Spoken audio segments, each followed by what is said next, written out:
voy a empezar presentándome, ¿vale? Que no lo he hecho, por si alguno no me conoce. Yo soy Daniel Dorta, soy funcionario de carrera de la Administración de Justicia. Tengo las 3 plazas, aprobé tramitación y auxilio en la convocatoria 2015 y en esta actual convocatoria saqué la plaza por gestión, ¿vale? Aprobé tanto promoción interna, aunque me quedé aprobado sin plaza, aprobé por turno libre también. Actualmente ejerzo como gestor procesal en un juzgado de instrucción en Santa Cruz de Tenerife. En la clase de hoy vamos a comentar, analizar y a explicar los prácticos del examen de auxilio judicial del 17 de abril, un penal y un civil. Vamos a analizarlo, vamos a comentarlo y espero que aquellas dudas que tengáis sobre los prácticos, pues poder solucionarlas y poder solventarlas en la clase de hoy. Bueno, comenzamos ya. Voy a darle a compartir pantalla. Y voy a compartir toda la pantalla, ¿vale? Para que veáis todo. Vale. La cámara yo creo que la voy a quitar porque ahora nos vamos a centrar. Si quieres, Alberto, quita tú también la cámara. No por nada, porque yo creo que para poder centrarnos bien en el texto. A ver. Quitamos, si queréis, quitamos todas las cámaras, ¿vale? Y así nos podemos centrar mejor en el texto. Mavi, también que si quieres quitar la cámara, yo la voy a quitar. Y así nos podemos centrar en el texto, ¿vale? O sea, en las preguntas. Vale, yo creo que así mucho mejor. Vale, escribirme por favor por el chat para comprobar una cosa.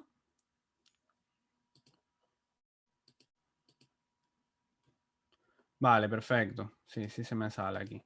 Vale, perfecto. Confirmarme que se ve bien. Vale, se ve bien la pantalla. Perfecto, se ve perfecto, genial. Vale, cuando me escribáis por el chat, pues a mí me sale un mensajito por aquí. Vale, con lo cual os puedo ir siguiendo. Vale, os puedo ir siguiendo todos los mensajes que me vayáis poniendo. Bueno, vamos a empezar con el primer práctico. Examen oficial de auxilio el 17 de abril, que es un práctico de diligencias previas, práctico penal. Vamos a leerlo por encima, este supuesto. Se trata de una disputa entre dos personas. Aquí os marqué la calle de Madrid para saber, que no nos lo preguntan, pero si nos lo preguntaran por competencia territorial, nosotros debemos saber que en el proceso penal va a ser competente el juzgado de instrucción del lugar donde se han producido los hechos. Esa es la regla general de competencia territorial. Aquí en este caso no lo preguntan, en el caso práctico, pero si lo preguntaran, ¿quién sería competente para instruir en este supuesto? Pues sería un juzgado de instrucción de Madrid.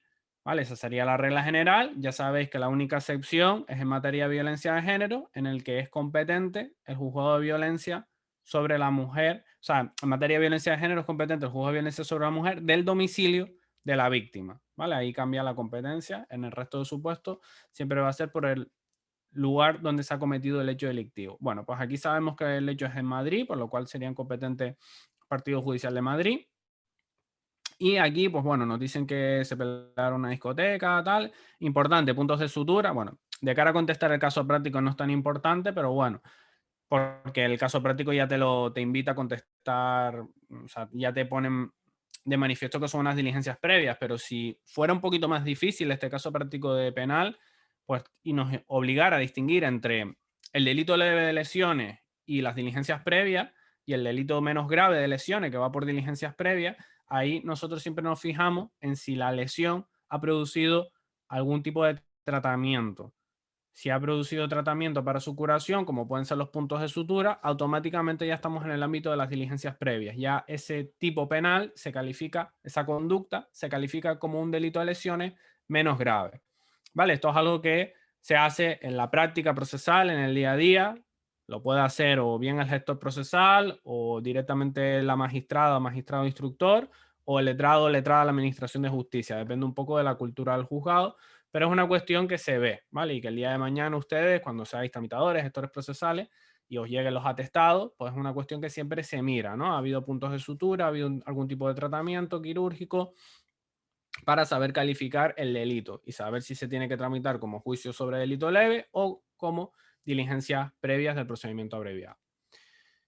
Y bueno, aquí como veis, ya el tribunal es muy bueno porque directamente te dice el juzgado que está conociendo, que es lo que es este análisis no habría que hacerlo porque ya directamente os dice que es competente el juzgado de instrucción número 5 de Madrid y te dice que va por diligencias previas, con lo cual pues tampoco es necesario tender a lo de punto de sutura. Pero bueno, a mí me gusta marcarlo por si el día de mañana ponen un práctico también de este tipo de lesiones y es un práctico más difícil, ¿no? Porque aquí si nos fijamos los dos prácticos que hay, el que es difícil o el que han intentado que sea más difícil es el segundo, que es el civil, que es el que veremos a continuación. Como veremos ahora, este práctico penal es más asequible, ¿no? Son preguntas más claras, contestaciones más limpias, ¿no? En las que es más difícil dudar entre una y otra porque te preguntan literalidad, preguntas bastante claras. Entonces aquí, como vemos, pues nos dice que es competente el juzgado de instrucción para iniciar el proceso para instruir, que va por diligencias previas. También nos dice que se acordó el ingreso en prisión y después nos dice, ¿perdón? A ver que se escucha algo por aquí. Vale, no sé si alguien me ha hablado. Si me ha hablado, a escribirme por el chat, por favor, para evitar ruidos y eco. Y después de haber sido puesto en prisión, o sea, después de acordarse la prisión provisional, se acordó su libertad, ¿no? Y además se acordó esta medida cautelar de prohibición de aproximarse a menos de 500 metros. Vale, entonces, bueno, caso práctico bastante sencillo, no hay ningún dato relevante para el supuesto realmente. Yo he marcado un poco esto de cara a si en un futuro ponen un práctico mucho más difícil, que no lo dé tan masticadito, pero realmente para este supuesto los datos pues, están bastante claros, ¿no? Primera pregunta, una pregunta sencilla. Según el artículo 506 del ECRIM, la resolución acordando la prisión provisional del investigado adoptará la forma de, una pregunta muy sencilla, es auto, todas las medidas cautelares, tanto en civil como penal, se tienen que acordar por auto. A ver, perdonad un momento, que voy a tocar aquí una cosita. A ver.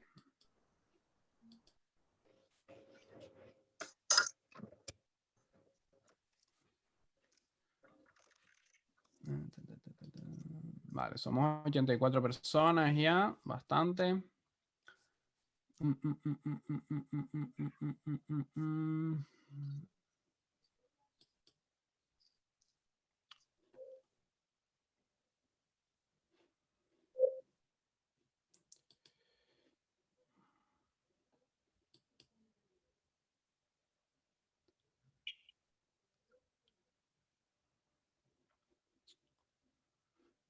Vale, había aquí una opción que ahora no la encuentro.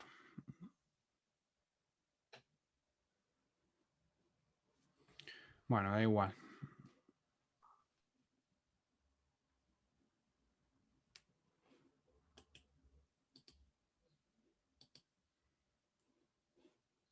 Vale, aquí, vale, ya está, vale. Os he silenciado todos para evitar que se escuche ruido. Escribir por favor por el chat mejor, ¿vale? Porque somos muchas personas y para evitar ecos y ruido, cualquier cosita escribís por el chat, ¿vale? Y así el sonido queda lo más de mayor calidad. Bueno, primera pregunta, como decía, te preguntan por el 506, es una pregunta muy sencilla. Todas las medidas cautelares se acuerdan por auto, tanto en civil, en penal, en contencioso, en social, ¿vale? Eso es una regla general. Medidas cautelares, auto. ¿Qué es la prisión? La prisión es una medida cautelar. Entonces, la prisión provisional como medida cautelar se va a acordar por auto. Aquí os puse el precepto, es una pregunta muy clara, ¿no? Yo creo que no hay ninguna duda. Aquí la siguiente es una pregunta del mandamiento de prisión y es una que nunca habían hecho, porque lo que suelen preguntar siempre es cuántos mandamientos hay que expedir, que son 2 mandamientos, uno a la policía judicial, Policía Nacional, Guardia Civil, y otro el director del centro penitenciario, ¿no? Eso es lo que siempre se solía preguntar. Aquí en este caso introducen también la pregunta del 511, pero preguntan otra cosa y te preguntan por el siguiente párrafo, el segundo párrafo, que es qué datos se tienen que consignar en el mandamiento. En este caso sería datos personales que consten del investigado encausado, el delito y si la presión ha de ser comunicada o sin ella. Si nosotros no nos acordamos de este precepto, porque hace mucho tiempo que lo estudiamos, o al estudiarnos nos centramos en este primer párrafo y no en el segundo, nosotros podríamos intuir como procesalistas por qué esta no es correcta, ¿no? Porque al final te está preguntando cuál no se consignará, es una pregunta negativa. El tiempo máximo por el que se acuerda la prisión provisional.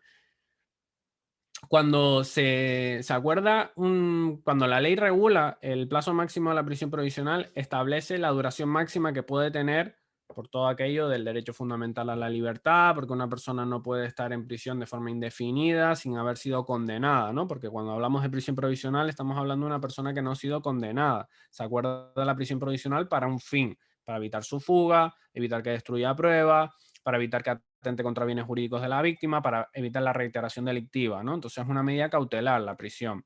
Pero la prisión realmente, no, cuando se acuerda, no se puede fijar un plazo máximo.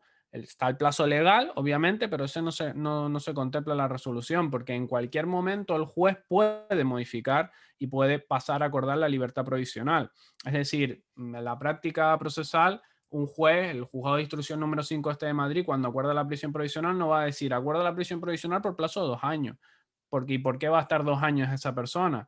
Si a lo mejor fruto de la misma tramitación de la causa, fruto de las peticiones que va haciendo el letrado de la defensa, el instructor que acordó esa prisión provisional cambia su criterio, ¿no? Y además la propia ley te dice que todos los autos de prisión son reformables, ¿no? Y la defensa va a poder pedir en cualquier momento la libertad, ¿no? Y además es una petición que puede ir reiterando. Si cambian las circunstancias por las cuales se acordó la prisión, pues podría dejarse en libertad. Entonces, realmente es una pregunta de literalidad, pero también por esta deducción la podemos sacar también, ¿vale? La podríamos contestar bien. La siguiente pregunta, si Fernando tuviese 17 años al ser detenido por los hechos descritos, la policía lo pondrá a disposición. Esta pregunta fue un poquito controvertida porque decían, bueno, pero esto es materia de menores, ¿por qué cae en auxilio? Realmente no es de menores, es un poco de conocimiento. Sí que es verdad que el artículo está incardinado en la Ley Orgánica de Protección del Menor, la Ley Orgánica 5/2020, aquí os puse el artículo, pero se puede, es un poco de derecho procesal básico también, porque al final cuando nosotros nos estudiamos la competencia dentro del proceso penal, sabemos que hay unos órganos de instrucción y unos órganos de enjuiciamiento, ¿no? El proceso penal se divide en 2 fases. Cuando estudiamos los órganos de enjuiciamiento, nosotros sabemos que está el juzgado de instrucción, el juzgado central de instrucción, el juzgado de violencia sobre la mujer. Y también yo cuando lo explico, lo comento también, a pesar lo comento para trámite y para auxilio, no solo para en gestión. En gestión ya nos vemos la ley, ¿no? Y vemos más artículos de la ley que han sido preguntados en el examen oficial de gestión. Pero como norma de competencia, se puede incluir también. Esta pregunta, mucha gente la ha impugnado por esa justificación, ¿no? Porque forma parte del temario de gestión, no está en auxilio. Ya os digo yo que no la van a anular, porque al final ha ocurrido otras veces que han preguntado cosas que se puede parecer que son más propias de gestión que de auxilio, pero al final siempre lo admiten, ¿no? Y realmente aquí no es que sea algo específico de menor, sino que es más bien una cuestión de competencia de cara a la instrucción. ¿Quién va a ser competente cuando el investigado es menor de edad para instruir? Pues la Fiscalía de Menores, ¿vale? La sección de menores de la Fiscalía Provincial. Entonces aquí te pone el artículo. Importante también el plazo, que para los adultos ya sabéis que se aplica hasta un máximo de 48, de 72 horas. Sin embargo, en el caso de menor se reduce a 24 horas, ¿no? Por todo el tema de la protección del menor, etcétera, etcétera, ¿no? Y fijaos que aquí os dice a disposición del propio Ministerio Fiscal, ¿no? Que no se pondría a disposición del juzgado de instrucción como si fuera un adulto, sino que se pone a disposición de la Fiscalía de Menores. Vale, la siguiente pregunta es una pregunta que ha sido repetida, ¿vale? Es una pregunta muy sencilla.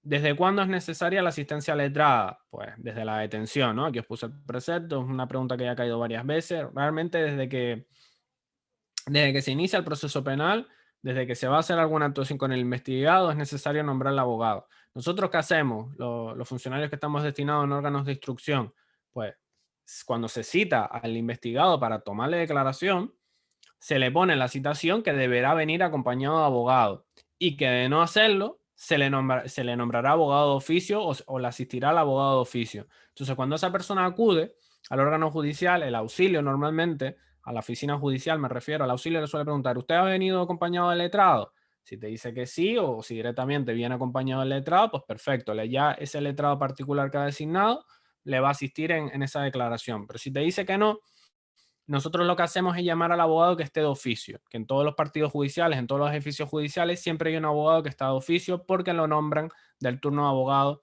del colegio de abogados, ¿vale? Con lo cual es una pregunta, ya te digo, repetida, pero es que es muy sencilla de contestar también, ¿no? Porque desde el principio, desde la detención, desde que se va a realizar cualquier actuación contra el investigado, ya es necesario la asistencia letrada. Si, por ejemplo, nosotros como tramitadores, como gestores, tomáramos declaración a un investigado sin estar asistido de su letrado, eso sería un acto nulo, ¿vale? Con lo cual declararía la nulidad de actuaciones. Nulidad de actuaciones que se acuerda por auto. Se regula en la ley. Siguiente pregunta. También muy sencilla. Pregunta también repetida. El 768. El abogado designado para la defensa tendrá también habilitación legal para la representación de su defendido hasta el trámite de apertura a juicio oral. Es decir, en la fase de instrucción, el investigado no necesita de procurador. Su abogado va a cumplir esa función de procurador de notificarle todas las resoluciones que vayan recayendo en el proceso, ¿no? Y asume también esa representación procesal. Una vez se dicta el auto de apertura de juicio oral, ahí, a partir de ahí, es cuando ya es necesario nombrar procurador, que como sabéis, se dicta la autoapertura a juicio oral y se emplaza, el letrado, la Administración de Justicia emplaza al acusado, ya sería acusado en ese momento procesal, para que en un plazo de 3 días designe abogado y procurador o manifieste que va a continuar con el de oficio. En caso de que continuara con su abogado de oficio, ¿qué hace el juzgado de instrucción? ¿Qué hacemos nosotros como tramitadores, como gestores de esos órganos de instrucción? Pues libramos, se hace una petición, se hace un oficio, juzgado es un oficio y se lo dirige al colegio de procuradores para que el colegio de procuradores le designen un procurador de oficio. Porque si el letrado que el asistido es de oficio y manifiesta que quiere continuar con su mismo letrado, el procurador automáticamente tiene que ser de oficio. Si por el contrario el letrado fuera particular, en ese ejemplo que ponía antes, el investigado cuando acude a la citación acude con su propio abogado, ahí en ese caso sí que tendría que designar procurador. ¿Vale? Cuando se le dan esos 3 días para designar procurador, sí que él tendría que designar un procurador. Esto que estoy comentando no es importante para el examen, ¿vale? Yo lo comento un poco porque es mi forma también de dar clase y mi forma de preparar, ¿no? Me gusta también lanzar ideas de la práctica procesal porque así también creo que es una forma también de motivar, ¿vale? Pero si estoy transmitiendo ideas que nunca habéis escuchado, no pasa nada, es normal, no os van a preguntar esto en la oposición, pero sí que son cosas importantes cuando toméis ya posesión como funcionarios de carrera, sobre todo si elegís la jurisdicción penal. Si elegís el orden jurisdiccional penal, son cosillas que veréis en vuestro día a día. Bueno, aquí os puse el artículo, pero bueno, es muy sencillo. La siguiente es el 778, que también ha sido un artículo preguntado, y aquí te dice cuándo no es necesario esperar a la sanidad. Vale, la sanidad del lesionado quiere decir el informe médico forense en el que el forense ya puede concluir cuántos días de curación ha necesitado el perjudicado. Y te dice cuándo no es necesario esperar a esa sanidad, ¿no? Porque si a lo mejor el perjudicado tiene que acudir o tiene que seguir yendo a rehabilitación o está pendiente de hacerse una operación, ahí el forense no le va a poder dar la sanidad. Es necesario esperar. Entonces te dice, ¿cuándo no es necesario esperar a la sanidad?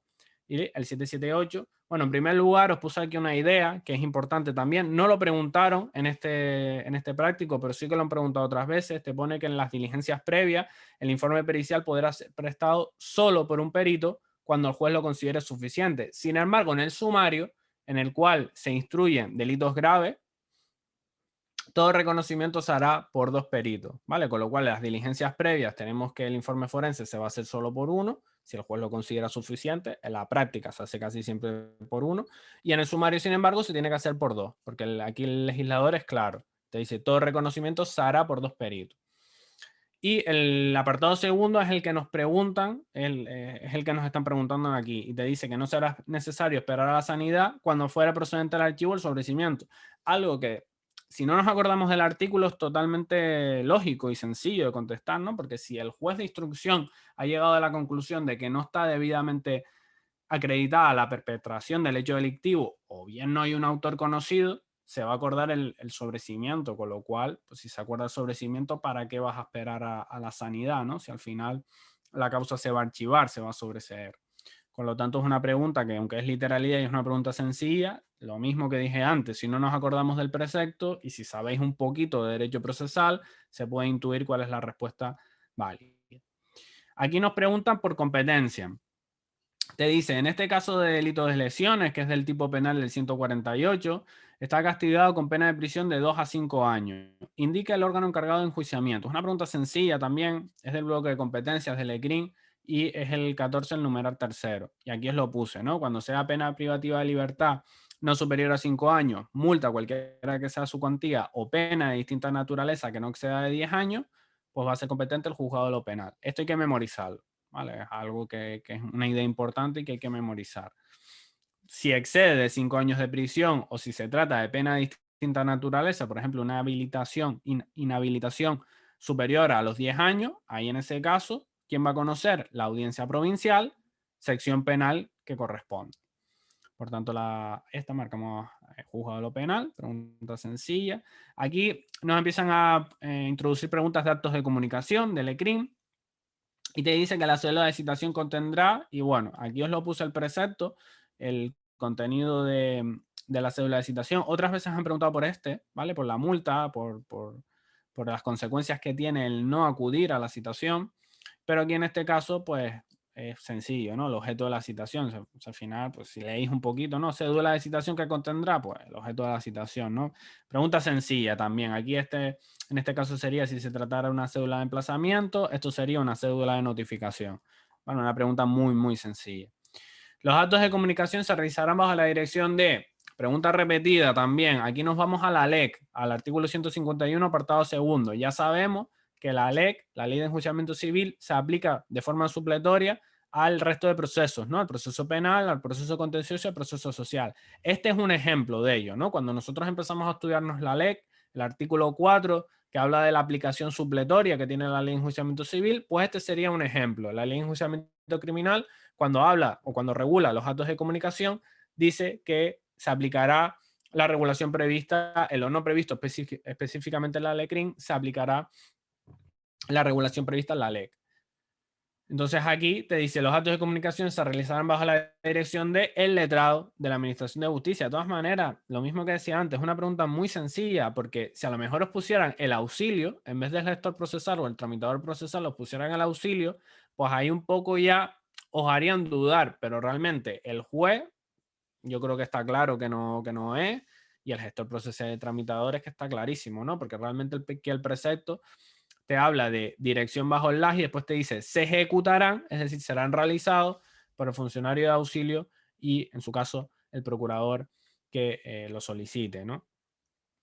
Que además el LECRIM también te dice que el oficial podrá hacer actos de comunicación, ¿no? Que es una especialidad que regula la LECRIM. Pero vamos, esta pregunta es muy sencillita, pregunta muy, muy, muy, muy sencilla.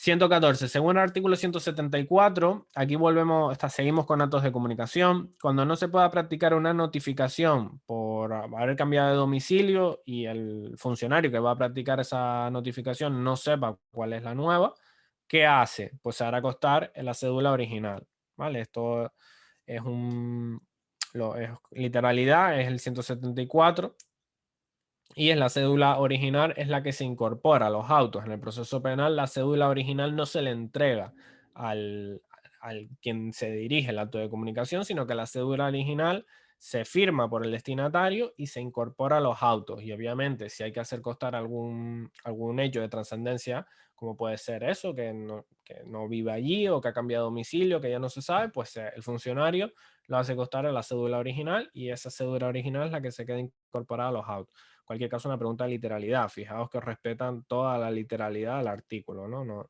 da lugar a dudas. La 178 es una pregunta un poquito trampa, porque esto sí que es una especialidad del ECRIM. En la LEC esto no se contempla. En la LEC te habla directamente del LAG, del letrado de la Administración de Justicia, antiguo secretario judicial, y siempre te dice que la averiguación domiciliaria la acordará el letrado de la Administración por diligencia de ordenación, bueno, acceder al punto neutro judicial. Si alguno de ustedes ha trabajado en la Administración de Justicia, sabrá, como interino, sabrá que todos los funcionarios de justicia de España tenemos una aplicación que se denomina punto neutro judicial. A través de esa aplicación se puede acceder a las bases de datos de Hacienda, del padrón municipal, en fin, bastantes datos. Y mediante esa herramienta es como los funcionarios de justicia podemos acceder a practicar estas averiguaciones domiciliarias, ¿no? Entonces, como digo, el LEC es claro, ¿no? Y te dice que es el letrado.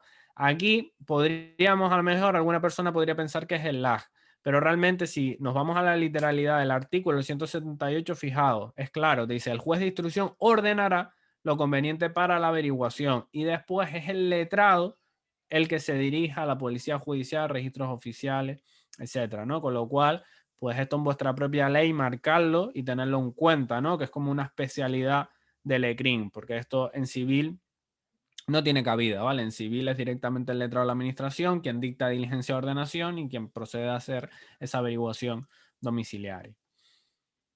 La siguiente es otra pregunta también de datos de comunicación, es muy sencilla, te dice que cuando en los supuestos de auxilio judicial, de cooperación entre órganos judiciales, si hay que si hay que dirigirte a un tribunal superior en grado, al que sería el exhortante, por así decirlo, ¿no? El solicitante de esa medida de auxilio de cooperación judicial, ¿qué forma se va a emplear? Pues el suplicatorio. Es una pregunta muy sencilla también. Esto también lo han preguntado alguna vez, pues cuando es un tribunal superior, suplicatorio. Cuando es un tribunal del mismo órgano, exhorto. Que exhorto es la fórmula que se utiliza en civil.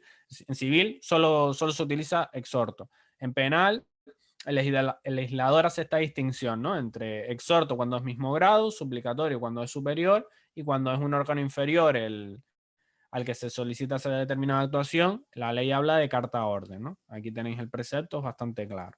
Pregunta también sencilla. La 117 es el 507 de qué recurso cabe contra esta medida cautelar de prisión provisional. Apelación, ¿vale? El propio artículo te lo dice, la apelación se interpone en 5 días porque aplicamos el 766, que es quien regula el régimen de recursos de las diligencias previas, se interpondría en 5 días y sí que tienen la especialidad, que no lo han preguntado, pero es una apelación que se tiene que resolver en el plazo máximo de 30 días, ¿vale? Y esto es bastante importante para los funcionarios destinados en juzgados de instrucción. Esto es un plazo que se tiene muy presente, se controla mucho y se evita que venza este plazo. Así como hay otros plazos en el derecho procesal que son plazos, la doctrina domina plazos impropios, ¿no? Porque la ley dice, se tiene que señalar en un mes y el juzgado señala en 5 meses y no pasa nada. Sin embargo, aquí sí que pasa, ¿vale? Esto sí que es un plazo muy importante. Día de mañana, si ustedes estáis en un juzgado de primera instancia de instrucción y lleváis mesa penal o directamente estáis en un juzgado de instrucción puro y lleváis una causa con un preso preventivo, entonces nosotros lo denominamos esto preso preventivo, y la defensa os interpone el recurso de apelación, que es lo más normal del mundo, ¿vale? Cualquier letrado o letrada que asista a un investigado que se ha acordado la medida cautelar de prisión provisional va a recurrir sí o sí, pues es importante que este trámite y esta resolución, esto lo resuelve la audiencia provincial, ya sabéis que la apelación es un recurso no devolutivo, eso quiere decir que se eleva a la audiencia provincial y tiene que ser la sección penal de la audiencia provincial quien resuelva el recurso. Pero ustedes como tramitadores tenéis que controlar que o sea, darle trámite rápido, ¿no? Al proceso. No cabe recurso de reforma.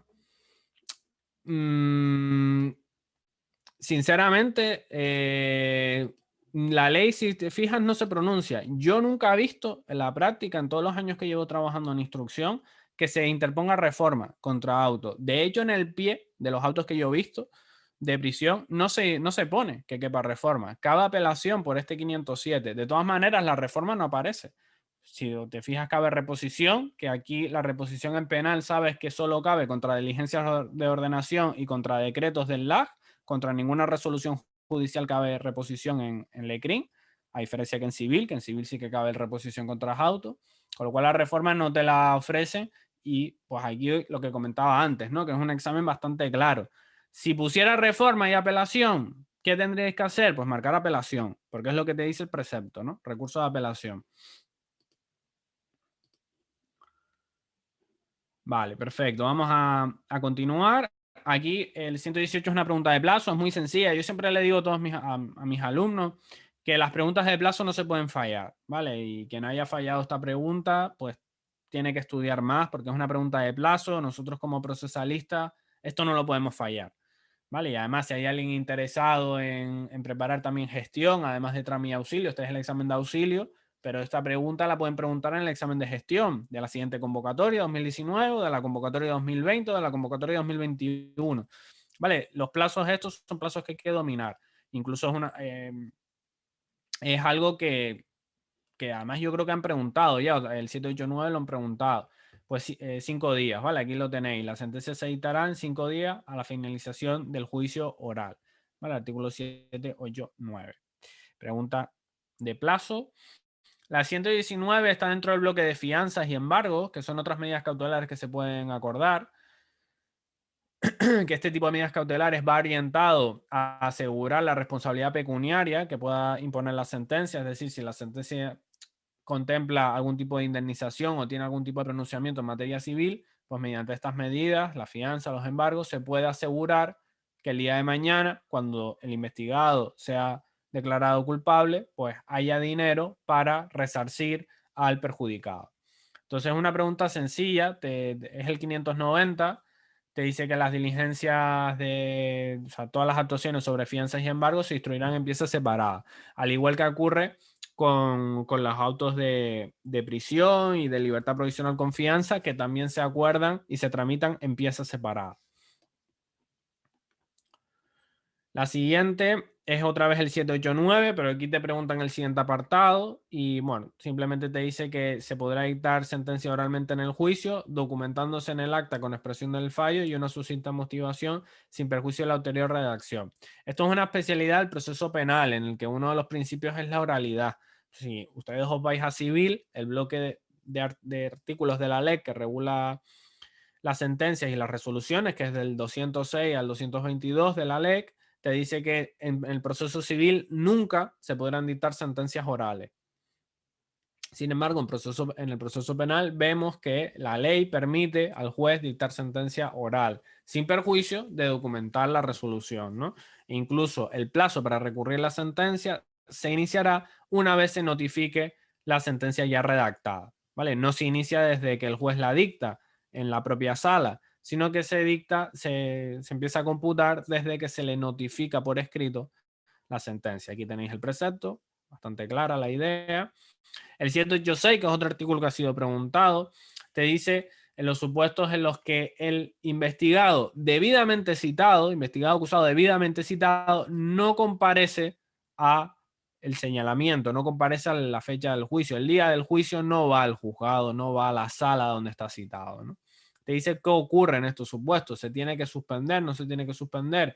Te preguntan la literalidad y el propio precepto te dice que en estos supuestos no se suspenderá. Aquí cuando te habla ausencia injustificada del acusado se refiere a que el acusado ha sido debidamente citado por la oficina judicial, pero no le ha dado la gana de ir. No ha presentado ningún motivo ni ha avisado previamente de que tiene algún tipo de justificación para no acudir a esa fecha, sino que directamente no va.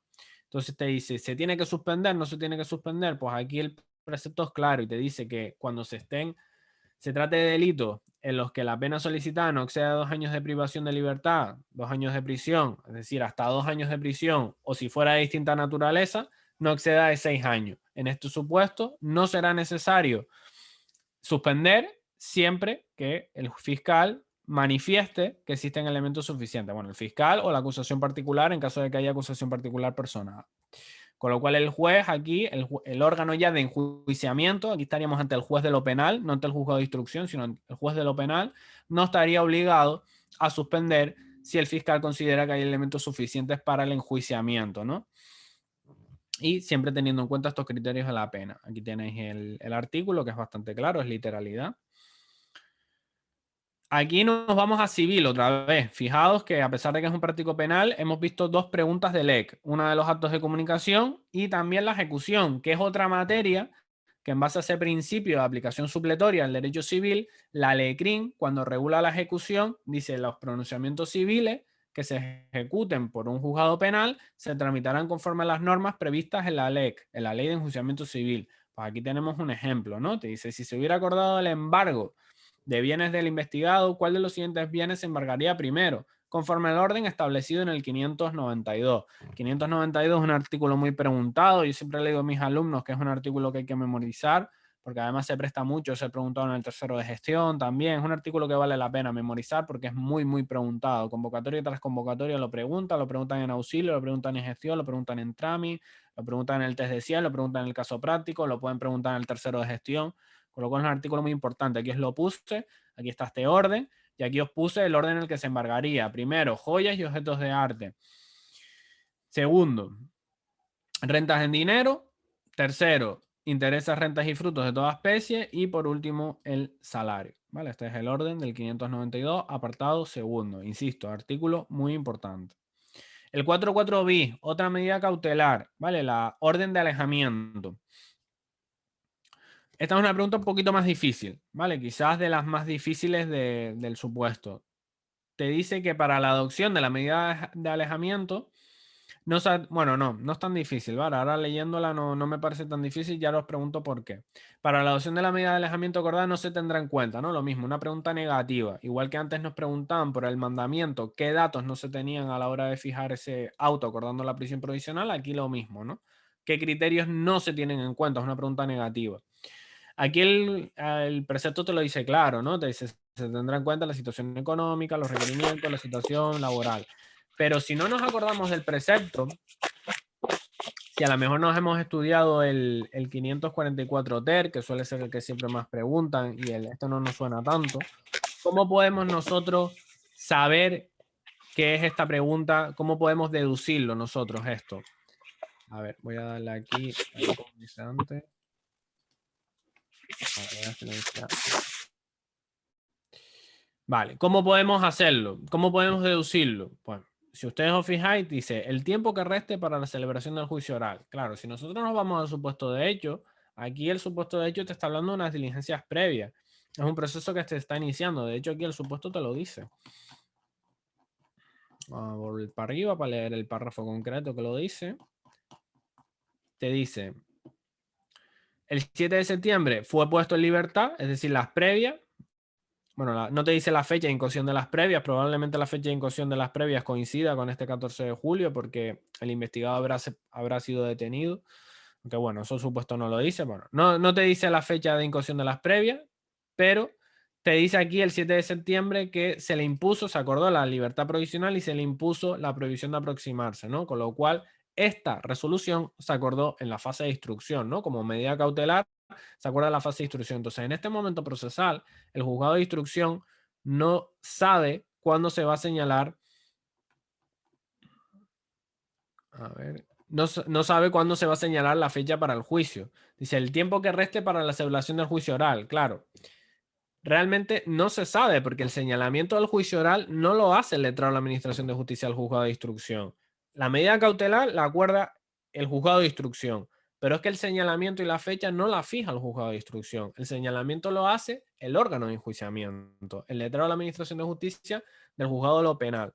Entonces tiene que ser ese órgano el que fija la fecha del señalamiento. Una vez ya la causa ha finalizado, ya se ha concluido la instrucción, ya se produce esa remisión de la causa al juzgado de lo penal. El juzgado de lo penal acepta, pone el auto, aprobando al auto emitiendo prueba y ahí se señala fecha para el juicio. Entonces, en este momento procesal, el órgano instructor no sabe cuándo se va a celebrar el juicio oral. No tiene ni idea, porque además depende también de en qué penal caiga, ¿no? Porque la causa, el juzgado de instrucción la remite al juzgado decano y el juzgado decano la reparte entre los juzgados de lo penal de ese concreto partido judicial, ¿vale? Ya sabéis que los juzgados penal tienen un ámbito provincial, ¿vale? El juzgado penal tiene un ámbito provincial a diferencia de los juzgados de instrucción que son de partido judicial. Vale, seguimos. La 124, pregunta clásica, el 757, el objeto, ¿no? ¿En qué supuesto, en qué tipo de delito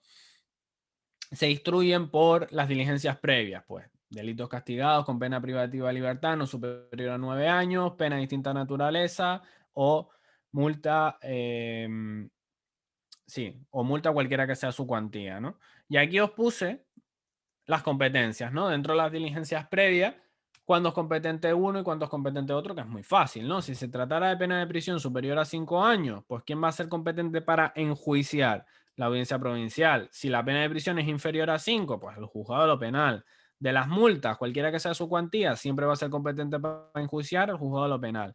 Y si se trata de penas de distinta naturaleza, si son superiores a 10 años, enjuicia la audiencia provincial, y si son inferiores a 10 años, enjuicia el juzgado de lo penal. Aquí os puse cómo estarían repartidas las preguntas, sobre todo si hacéis un estudio por ley, que es lo que aconsejo yo y lo que ven mis alumnos en la preparación. Nosotros aquí podemos analizar que nos ha caído una pregunta de competencia, artículo 14, nos han caído varias preguntas del bloque de prisión, artículos 500 y siguientes, 501 y siguientes, de lo que es diligencias previas. Nos han caído 3 preguntas. De la fase ya de PA nos han caído 4 preguntas. De actos de comunicación nos han caído 5 preguntas, una de ellas de la ALEC. Del bloque de fianza nos ha caído una pregunta solo, que además era muy sencilla. De lo que es medidas de orden de alejamiento y medidas, orden de alejamiento y orden de protección, que en este caso la orden de protección no se aplica porque la orden de protección sería los supuestos de violencia de género, pues nos ha caído una pregunta. De ejecución cayó una pregunta de la LEC, y de menores, bueno, yo puse menores, pero también podemos introducir aquí menores dentro del bloque de competencia, cae otra pregunta, ¿vale? Aquí estarían divididas las preguntas por materias dentro del procesal penal. Pues no tenía pensado enviarlo, Elisa. De hecho, Positer no me dijo nada. Me dijo simplemente exponerlo, la clase. Pero bueno, yo se los envié a mis alumnos cuando yo expliqué esto, que esto lo expliqué a los pocos días del examen. Hice una clase dedicada para los alumnos para corregir el caso práctico, y después incluso le pedí a los alumnos que me mandaran los errores que habían tenido para yo poder hacer un seguimiento y yo saber en qué han fallado, por qué tipo de fallo han cometido, ¿no? Pero bueno, eso lo hago yo, lo que es la preparación con los alumnos en mi grupo de preparación. Y pasamos al siguiente supuesto, que este es un pelín más complicado, ¿vale? Un poquito más complicado. Este sería el práctico en el que el tribunal ha intentado ir a sorprender un poco, ¿no? Y a pillar a los que iban menos preparados. De los datos del supuesto, aquí nos dice que una persona hereda una vivienda, que si está dudando entre alquilarla o no, que si sí, que si no, al final va y resulta que está ocupada, ¿no? Pues lo más importante, que la vivienda está ocupada por personas desconocidas y que los ocupa porque no tienen ningún título, ¿no? Que aquí te deja claro que sí, que son ocupas, ¿vale? Que no son personas... Bueno, te dice algo de que hay un tal Antonio que les dijo que les arrendía la vivienda y que le están pagando a él, pero bueno, tampoco especifica mucho más, ¿no? Vale, primera pregunta. Dice, ¿estaría don Pedro, que es el actor, que es el propietario, legitimado para presentar una demanda de desahucio por precario a la que se refiere el artículo 250, apartado primero, numeral segundo? Fijaos la importancia aquí de estudiar por ley. Es básico, ¿vale? Yo siempre lo digo, lo insisto mucho. El derecho procesal hay que estudiarlo por ley. Hay gente que se estudia el derecho procesal por tema. Eso, desde mi punto de vista, es un error. Y peor, como hacen algunas editoriales y algunos preparadores, que os ponen un copia-pega de la ley, pero os quitan el número de los artículos. Eso es un error total. Aquí fijaos que nos preguntan por un numeral concreto, el 250, que es un artículo importante, regula los juicios verbales por razón de la materia. El 250, apartado primero, regula todos los juicios verbales por la materia, y el apartado segundo regula los juicios verbales por razón de la cuantía, que dice que se tramitarán por juicio oral todas las demandas cuya cuantía no exceda de 6.000 euros, ¿no? Irán por juicio verbal por razón de la cuantía.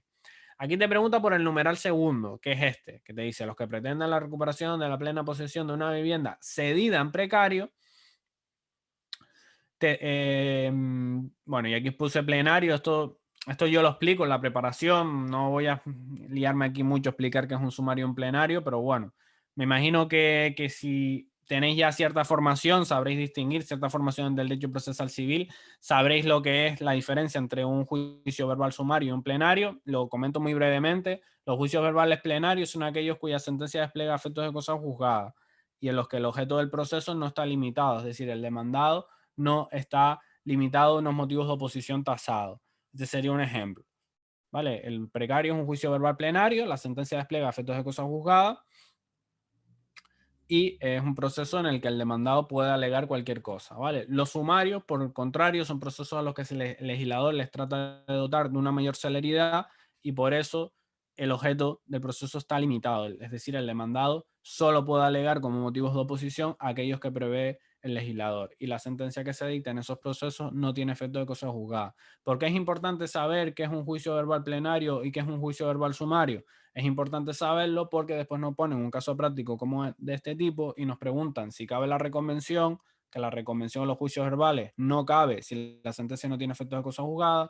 Nos preguntan por los efectos de la cosa juzgada de la sentencia, con lo cual es una materia bastante importante y es algo a lo que solo podemos acceder si estudiamos por la ley, ¿vale? O si estudiáis por un tema que sea un copia-pega a la ley, con lo cual yo directamente os recomiendo que estudiéis por la ley, ¿vale? No estudiéis el proceso civil por temas, estudiarlo por la ley. Puede parecer más difícil al principio, pero es lo mejor, ¿vale? Yo estudié por la ley desde el primer día y a mí me fue muy bien, ¿vale? Y tengo alumnas que han aprobado esta convocatoria, que lo mismo, han estudiado siempre por la ley.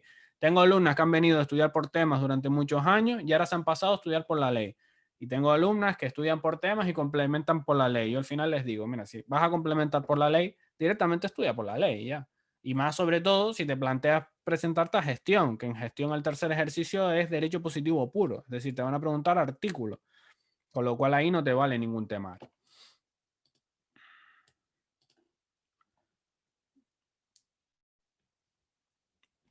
Vale, vamos a empezar con las dudas. ¿La ley es mejor descargársela directamente del BOE? Sí, sí, esa es una buena forma, Javier. La ley te la puedes descargar del BOE. Yo en mi caso a los alumnos, yo la ley que aplico es una ley que va teniendo este formato, ¿vale? Yo voy poniendo algunas cositas negritas, voy poniendo algunos comentarios, ¿ves? Como añado, aquí voy añadiendo si es sumario, si es plenario, voy aplicando subrayado, voy haciendo comparaciones y esa ley yo las voy enviando a los alumnos. Pero tú puedes estudiar por la ley del BOE, que es, a mí particularmente no me gusta el formato del BOE, porque es como un formato en los que los párrafos están todos juntos, se ve el texto todo igual, como que no hay nada destacado, entonces es como, me resulta difícil estudiar por ahí, por eso yo en las explicaciones, cuando yo explico la ley, facilito, voy aplicando este formato cada uno de los preceptos, voy marcando aquellos preceptos que son más importantes y esos artículos los envío después a los alumnos para el que quiera estudiar por ahí, ¿no? Lo ideal, en tu caso, es tu propia ley ir haciendo la tuya, es decir, ir marcando los artículos que han caído. ¿Hay algún código de leyes procesales? Pues mira, no te recomiendo comprar ningún código de leyes procesales. Te recomiendo estudiar por la ley directamente porque además los códigos de leyes procesales yo los he utilizado en la carrera y tienen un papel que es muy incómodo para estudiar, la letra muy pequeñita y creo que es mejor estudiar directamente por una ley encuadernada. Vale, yo, mira, lo voy a mostrar aquí para que veáis que yo tengo aquí la ley mía de cuando era opositor y la sigo conservando. A ver, voy a mostrar un poquito la cámara. Ahora sigo explicando, ¿vale? Pero ya que me han hecho esta pregunta, a ver, voy a activar aquí. Ok. Vale. Me imagino que me estaréis viendo ahora, aunque yo no me veo.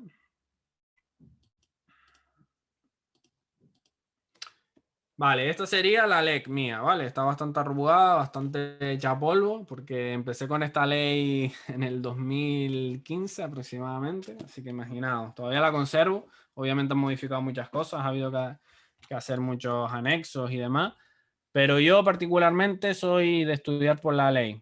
Ah, ¿no se ve? Pues espérate, a ver, vamos a mirar, a ver por qué no se ve. A ver. Vale, pues yo sí me veo, mira, se debería ver. Vale, esta es la LEC. Vale, debería poder verse. No sé por qué decís que no se ve, pero bueno, yo sí me estoy viendo aquí. Vale, esta es la LEC y como las 4 leyes procesales y la del OPJ, pues también la tengo, ¿vale? Bueno, voy a ir contestando todas las dudas, voy a cerrar esto y me pongo con el práctico que, insisto, no quiero tampoco que se me vaya esto, se me vaya muy larga la clase. A ver.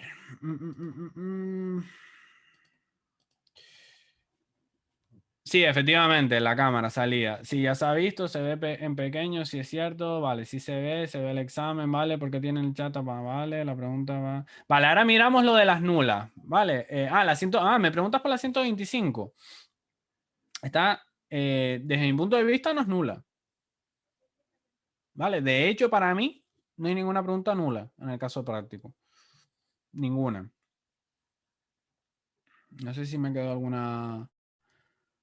sí, Miguel me dice si lo mejor es imprimirlo y encuadernarlo. Sí, efectivamente, eso es lo mejor. Y después, bueno, las reformas pues las vas añadiendo como buenamente puedas con anexo.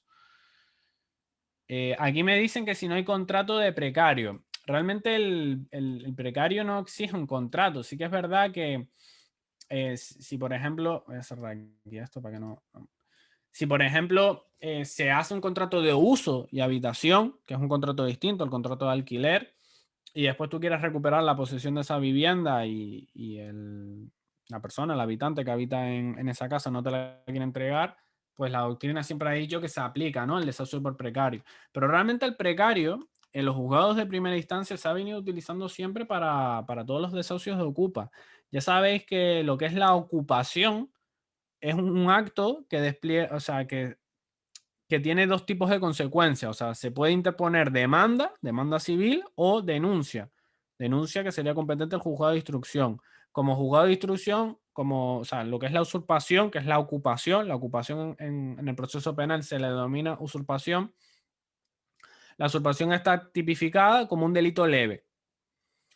Y la vía civil, que ya digo, el propietario puede elegir qué vía acudir, si acudir a la penal o acudir a la civil. En la vía civil, las demandas de recuperación de vivienda que ha estado sido ocupada hasta hace poco, que se introdujo el numeral cuarto, siempre se han tramitado como juzgado, como desahucio por precario. Los tramitadores, bueno, este proceso lo suelen llevar los tramitadores en las primeras instancias, siempre admitían las demandas por precario.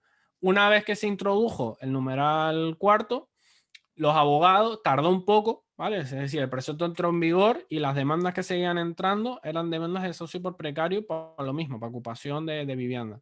Pero ahora ya cada vez más se están introduciendo ya demandas específicas del numeral cuarto, ¿no? El desahucio por ocupa o como queréis denominarlo.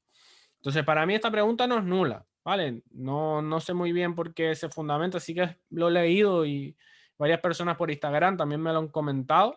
Por cierto, ahora que hablo de Instagram, aquí tenéis mi Instagram, Daniel Dorta Justicia, todo junto. Si me queréis seguir, si no me seguís y me queréis seguir, publico toda información relativa a las oposiciones, bueno, de todo tipo, análisis de examen, comento noticias, todo relacionado con las oposiciones de justicia.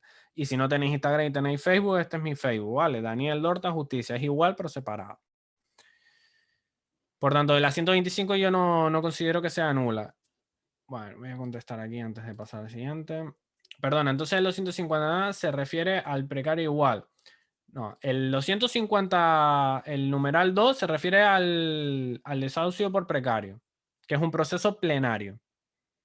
Y el numeral cuarto, que es el que vamos a ver ahora, se refiere a la tutela de la posesión, el primer párrafo, y el segundo, que es el que te están preguntando. Fijaos aquí el enunciado de la pregunta que te hacen el segundo párrafo. Es este desahucio que se creó, se introdujo, pues, no sé mucho, no me acuerdo ahora exactamente del año. Después por aquí te preguntan la ley. Pues mira, aquí en el 2000, la ley está de 2018, se introdujo esta nueva modalidad procesal para que las demandas, cuando se iba por la vía civil para recuperar la propiedad, o sea, para recuperar la posesión, en vez de que se tramitaran por desahucio por precario, se tramitaran por esta modalidad procesal que, si os fijáis, el legislador, habida cuenta que esto es un proceso un problema social que además es muy habitual, cada vez va más, pues el legislador trata de dotar una mayor celeridad a ese proceso.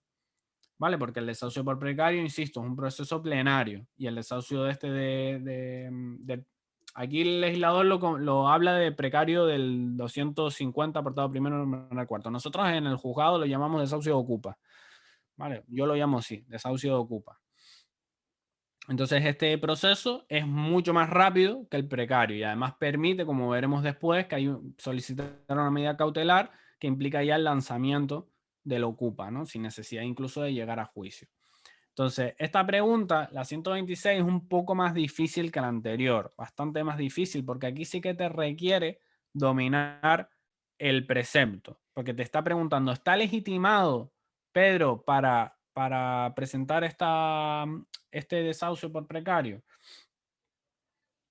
Y, o sea, Pedro, el actor, el propietario, puede elegir qué vía acudir, ¿no? Puede acudir por el desahucio por precario, que es como se ha hecho hasta antes de la reforma, o acudir por esta vía, que esta es mejor, porque es más rápida.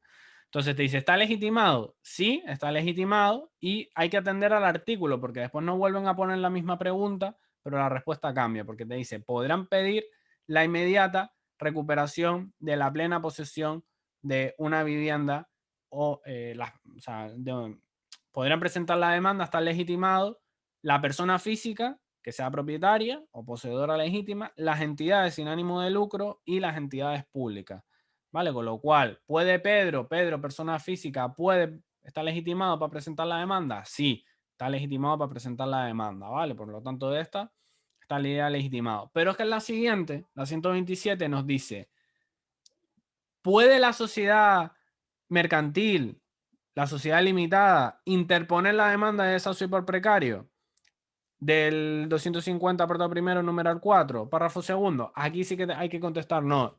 Y esta, pues como digo, es una pregunta difícil porque requiere dominar el precepto, ¿no? Y requiere saber que aquí el precepto te dice que está legitimado las personas físicas, las entidades sin ánimo de lucro y las entidades públicas. Con lo cual, una sociedad anónima, una sociedad limitada, como es el supuesto, no está legitimada para acudir a este proceso. Esta sociedad limitada lo que tendría que hacer es interponer el desahucio por precario, ¿vale? No podría acudir a esta vía procesal.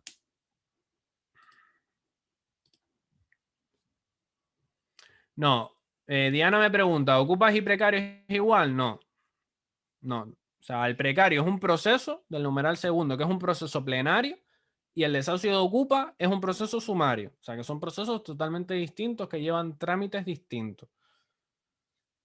Vale, lo que es importante de cara a poder contestar estas preguntas es llevar un estudio de la ley bueno, que a ti te permita saber qué te están preguntando. Porque si ustedes estudiáis esto por un tema, aquí os hablan del artículo y ustedes no tenéis ni idea de qué artículo te están hablando. Ahora, si estudiáis por la ley, pues eso ya os permite saber de qué se están hablando, que a lo mejor después el precepto no os acordáis al 100%, como esta, la 127, que es una pregunta difícil, pero sí que os permite estar mejor enfocado y poder contestar muchísimo mejor. Vale, voy a resolver las dudas que hay antes de pasar a la siguiente.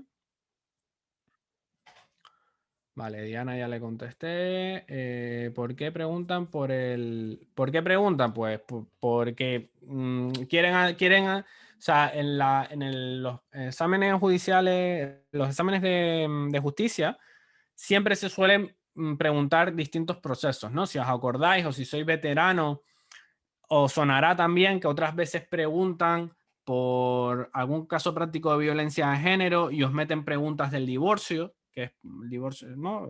Te mezclan procesos, son casos prácticos multidisciplinares, que así se dice, ¿no? Te preguntan por distintos procesos porque te requieren un mayor dominio del derecho procesal. Entonces, por eso preguntan por las dos modalidades, para confundir y para exigir un nivel alto de derecho procesal, no por otra cosa. Por eso pregunta por las dos modalidades.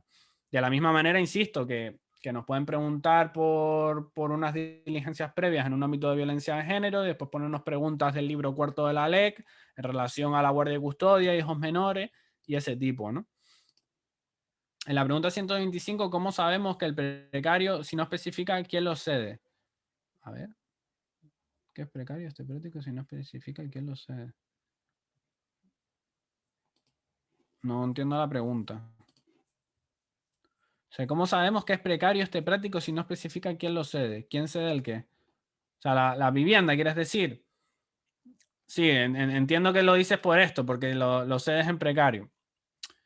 A ver, realmente, ya te digo, es una cuestión de que el precario ha sido siempre el recurso, que la modalidad procesal a la que se ha acudido cuando la persona que posee la vivienda o que está ocupando la vivienda no tiene un contrato, como puede ser un contrato de arrendamiento, ¿no? En cuyo caso se aplicaría el desahucio por falta de pago. Si ha habido un contrato de uso de habitación, que es otro supuesto en el que la doctrina dice que se tiene que aplicar el desahucio por precario, que ahí no cabría el desahucio por falta de pago, pues sería lo mismo, ¿no? Ahí sí que se ve más claro esa redacción de ese día en precario.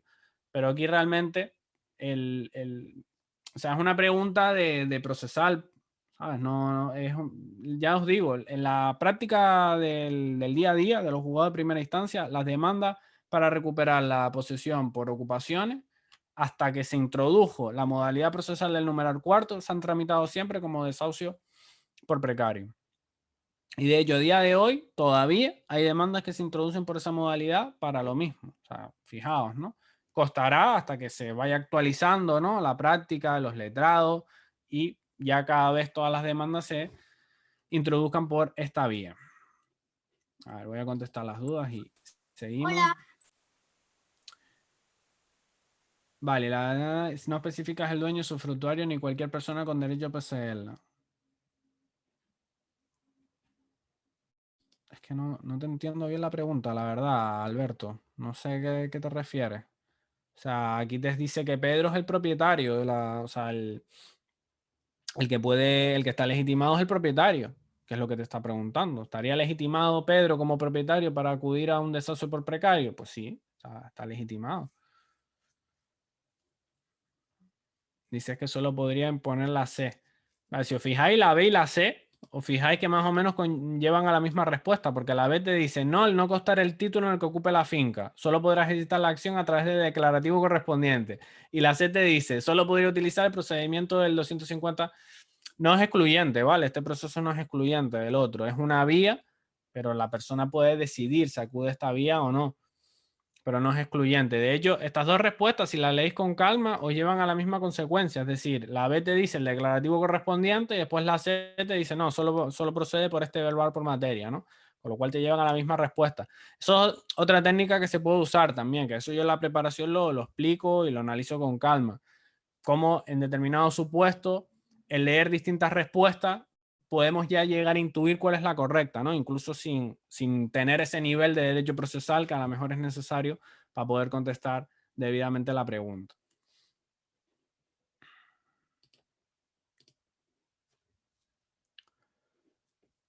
Vale, sí, vamos a seguir porque estamos con la primera pregunta y hay muchas todavía. Bueno, la 127 ya la comenté. La 128 es una pregunta difícil. Para mí es la más difícil del caso práctico.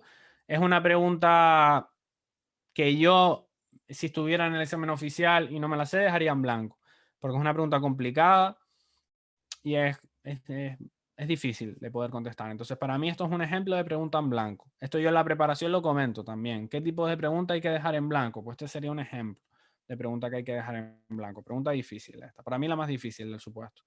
La 129, esta sí es más fácil. Te preguntan por la competencia territorial. En este caso, se aplica un fuero imperativo. Ya sabéis que los fueros se regulan en el 52 de la LEC y en concreto se aplica el numeral 7, que aquí os lo puse, los juicios sobre arrendamientos de inmuebles y los de desahucio será competente en el lugar donde esté cita la finca.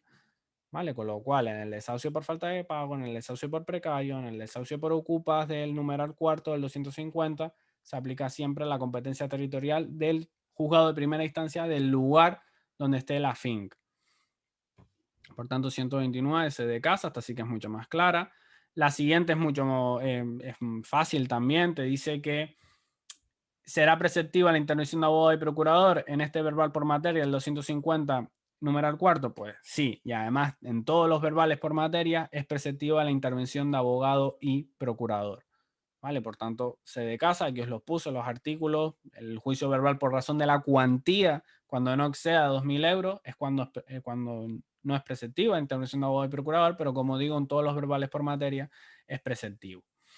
Aquí te empiezan ahí a preguntar preguntas del bloque de juicio verbal y en concreto de los artículos que regulan estas especialidades del numeral cuarto, ¿no? Estas especialidades que lo dotan de una mayor celeridad y que el legislador en introducir estos bis que vemos en nuestra ley, lo que pretende es dotar de una mayor celeridad al proceso y que el proceso vaya más rápido, de forma que el propietario pueda recuperar su vivienda mucho más rápido que con el desahucio por precario. Aquí el 131 es la literalidad. Todas estas preguntas que vamos a ver ahora realmente son literalidad. Es llevar bien estudiado este artículo. Te dice aquí que la demanda se deberá acompañar el título en el que el actor funde su derecho. Obviamente, por eso insistía en la idea de que solo está legitimado el propietario. Si el que no fuera el propietario no puede presentar la demanda. El 132, pues lo mismo, sigue en el mismo artículo y aquí te dice que ante quién se dirige la demanda. Pues ya sabéis que la demanda siempre se tiene que especificar en los declarativos, las reglas generales, que el actor tiene que poner todos los datos que conozca del demandado, por supuesto su nombre, sus apellidos, no pueden existir demandas anónimas, todos los datos, domicilio, teléfono y demás, pero aquí la ley hace una excepción y dice que en el caso de del desahucio de Ocupa, la demanda podrá dirigirse genéricamente contra los desconocidos ocupantes de la misma. Otra pregunta de literalidad. 133, aquí mucha gente se confundió porque, fijaos, ¿no? La importancia de estudiar por la ley, te preguntan por el numeral cuarto, si nos preguntaran por el numeral segundo, la respuesta sería totalmente distinta. Aquí nos preguntan por el numeral cuarto, y el numeral cuarto, como enseñé antes en vuestra ley, ustedes lo tenéis que tener marcado como un sumario. Entonces, si ustedes sabéis que es un sumario, esta pregunta la vais a contestar bien sí o sí, porque en los sumarios la sentencia no despliega efectos de cosa juzgada, y en los procesos, en los juicios verbales en los que la sentencia no despliega efectos de cosa juzgada, en ningún caso se admitirá la reconvención. ¿Vale? Aquí os puse el precepto, bastante claro, 438 apartado segundo, artículo bastante preguntado, y bueno, el 447 que te dice que en la sentencia de los juicios verbales sobre tutela sumaria a la posesión, pues no desplegarían efectos de cosa juzgada, como tampoco despliegan los desahucios por falta de pago.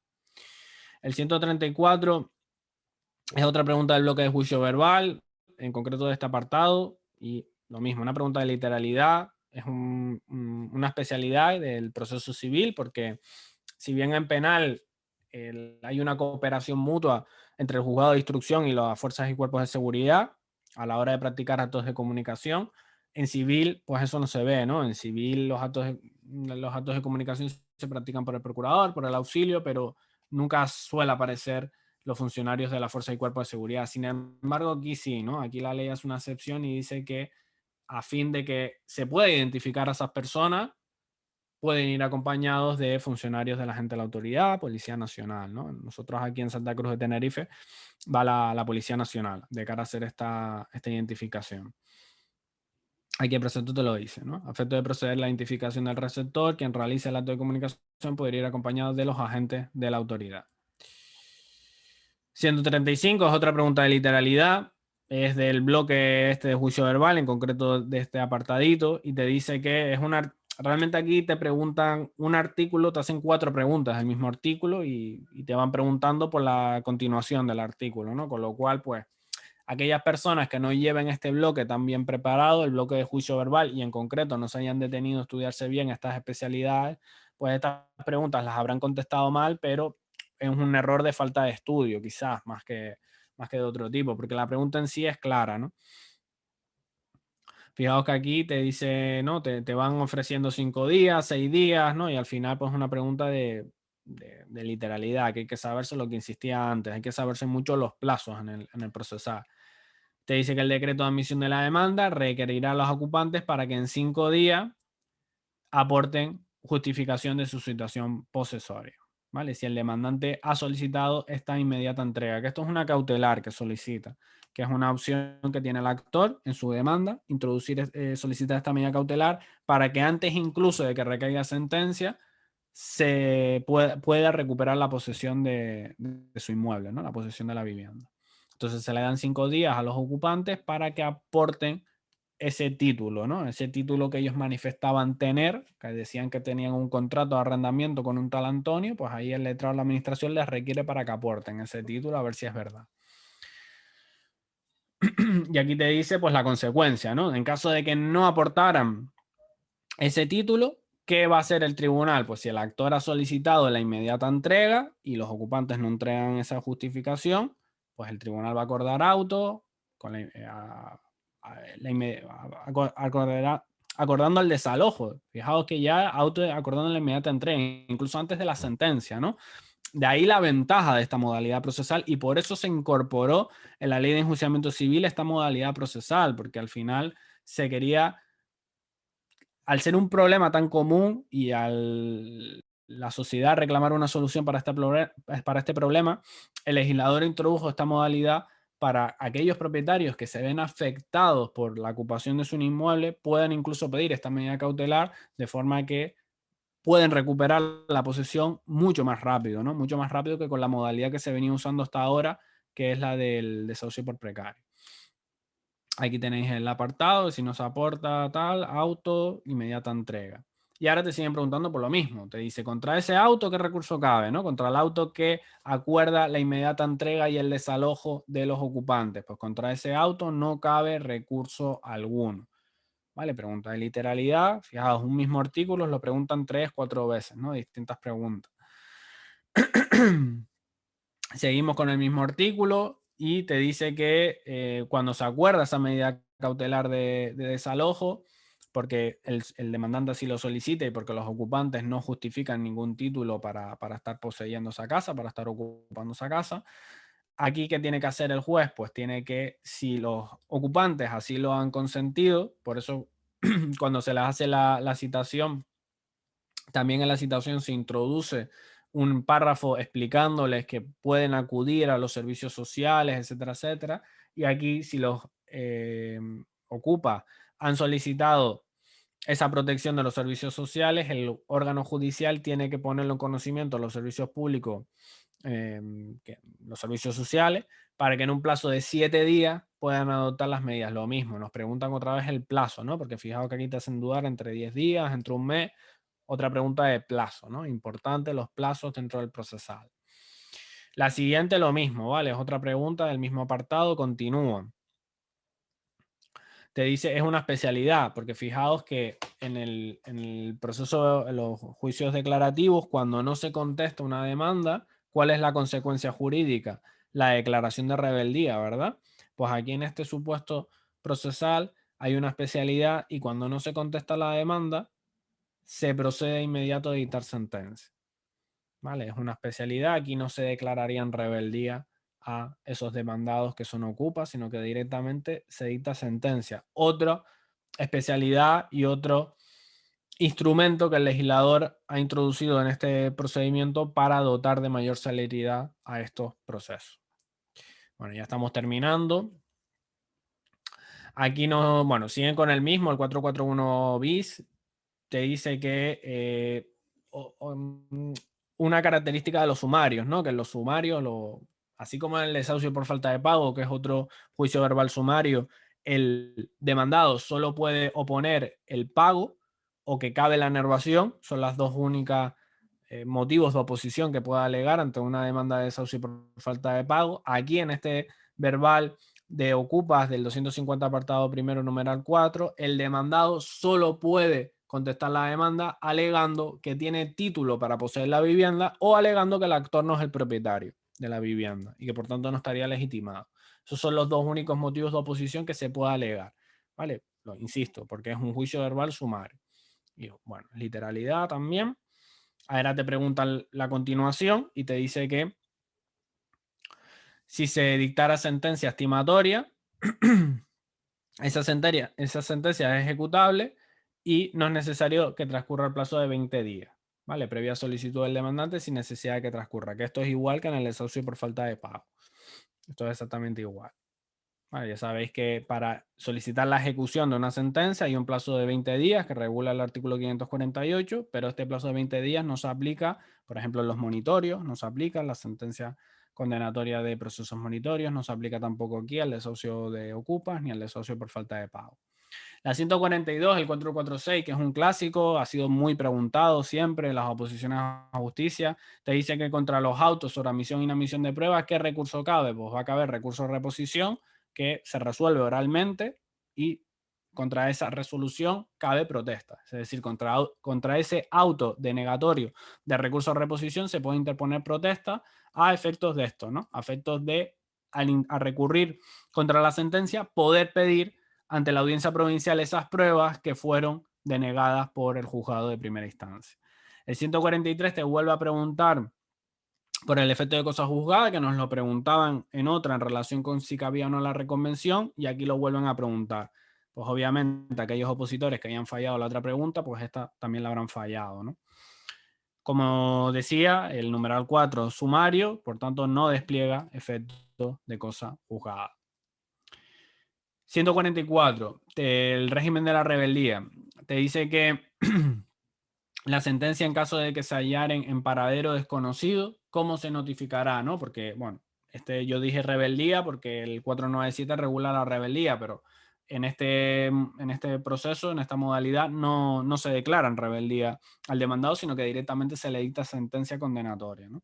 Entonces, esa sentencia, ¿cómo se les notifica si están en ignorado paradero? Pues el precepto dice que no es necesario publicarlo en el boletín oficial del Estado porque la sentencia no despliega efectos de cosa juzgada y por tanto basta la publicación en el tablón de anuncio de la oficina judicial. Todas las oficinas judiciales tienen un tablón de anuncio y pues simplemente se coloca ahí y ya está, ¿no? Y ahí se cumple con ese trámite que exige el precepto. Aquí lo dice, ¿no? No será necesario la publicación porque aquí, bueno, primero el apartado primero te regula cómo se notifica la resolución que declara en rebeldía, que es una diligencia de ordenación, por si alguien no lo sabe, y después te dice, la sentencia se notifica personalmente si el domicilio es conocido, pero si el domicilio no es conocido se publica en el BOE mediante extracto. Y después te dice que no será necesaria esa publicación en el BOE si la sentencia no despliega efecto de cosa juzgada, en cuyo caso bastará la publicación del edicto en el tablón de anuncio, ¿vale? Como ves, esta ley que voy empleando yo es la ley que yo uso en la preparación, ¿vale? Porque a mí la ley me gusta ir destacando lo más importante, de forma que es más sencillo estudiar, sobre todo para una persona que a lo mejor no viene de derecho o que viene de derecho, pero no está acostumbrada a estudiar así el procesal con tanto detenimiento, ¿no? Porque a pesar de que en la carrera se estudia leyes, el procesal no se estudia tan al detalle como se ve en la oposición. Y aquí entramos con las preguntas de reserva, que nos ponen una pregunta de reserva de penal y otra de civil. La pregunta de diligencias previas es muy sencilla porque es el 762, que además ya lo han preguntado, es una pregunta repetida, y te dice que las requisitorias son las órdenes de búsqueda y captura. Cuando el investigado no es hallado, el juzgado lo que hace o no es hallado o directamente se le cita a un día en concreto y no acude a la citación. La propia citación así lo contempla, ¿no? Que se le impondrá una multa y si no acude al segundo llamamiento, se acordará requisitoria, se acordará orden de búsqueda y captura. Entonces, esa requisitoria, el precepto dice que se incorporará al fichero automatizado de la Fuerza y Cuerpo de Seguridad. Esto nosotros en la práctica lo que hacemos es la requisitoria, subirla a otra aplicación que se llama el CIRAG, que si alguno de por aquí ha trabajado como interino, le sonará, porque es una aplicación que se usa mucho en la práctica procesal. Y ahí en el CIRAG se conecta, el CIRAG tiene acceso tanto los funcionarios de justicia como los funcionarios de Guardia Civil, Policía Nacional, Policía Local. Y eso es una forma también de los funcionarios de la Fuerza y Cuerpo de Seguridad saber si la requisitoria está activa, si no está activa. Y la última pregunta ya, para finalizar este webinar, aunque ahora resuelvo algunas dudas que me queráis plantear, es de actos de comunicación. Pregunta de reserva es una pregunta sencilla. Te dice que cuando el destinatario de la comunicación sea hallado en el domicilio y se niegue a recibir la copia de la resolución o de la cédula, o bien no quisiera firmar, el funcionario de auxilio judicial o el procurador dejará constancia de la resolución. No, a ver, esta está mal marcada. Vale, esta la marqué mal. Es esta, la B. Vale, el funcionario procurador que asuma su práctica le hará saber que la copia de la resolución queda a su disposición y el acto de comunicación se tiene por válidamente cumplido. Vale, cumplimentado. Por tanto, aquí, pues aquí el precepto es claro, ¿no? El funcionario procurador, aquí sería funcionario auxilio judicial, hará saber que la copia de la resolución queda a su disposición, produciéndose desde ese momento los efectos de la comunicación, ¿no? Y así lo hace constar mediante diligencia. Y bueno, ya para terminar, aquí os pongo la estructura de este práctico civil. Vemos que hay una pregunta de postulación. Postulación se refiere a la intervención de profesionales, abogado y procurador. Hay una pregunta de competencia, en concreto de competencia territorial. Hay 3 preguntas de declarativo del 250 y 13 preguntas del bloque de juicio verbal, en concreto de las especialidades que regulan el desahucio de ocupa. Con lo cual, pues el bloque de juicio verbal es un bloque súper importante, ¿no? De llevar trabajados todos los artículos que regulan el juicio verbal. Hay una pregunta de rebeldía, que realmente no es de rebeldía, sino es cómo se notifica la resolución, pero bueno, la rúbrica del 497 es rebeldía, por eso yo pongo rebeldía. Y una pregunta que para mí es la más difícil de todo el supuesto práctico, de fecha. Que esas son las típicas preguntas que siempre ponen para intentar evitar que los opositores no tengan pleno, ¿no? Ya pasó en gestión de este año, que también pusieron una pregunta así de fecha. Son preguntas complicadas de acertar. Bueno, pues aquí ponemos Punto y final al webinar. Si queréis comentarme algo que, bueno, que os ha parecido, os pregunto qué os ha parecido.